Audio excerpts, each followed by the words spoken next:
Kita sekarang berada di tempat syahidnya Cut Mutia, pejuang kita dari Balan Kruto.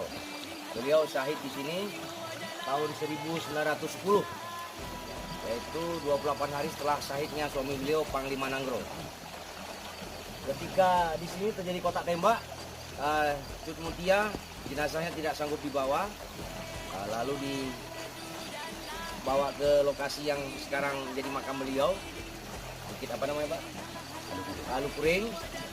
Oleh pengikut beliau ditinggal. Setelah pengikut beliau kembali 12 orang menemukan jenazah beliau sudah ditutup oleh rayap, karena zaman dulu tidak ada kain kafan, tidak sempat dipaduk kifayakan, dan orang yang syahid itu pahalanya syahid tidak ada kewajiban paduk kifayah. Nah, nanti kalau kita lihat di makam beliau, di atas makam itu banyak rayap. Itu rayap yang dulu ada di makam, setelah diperbaiki pindah ke atas. Itulah rayap-rayap yang dulu menutupi jasad beliau.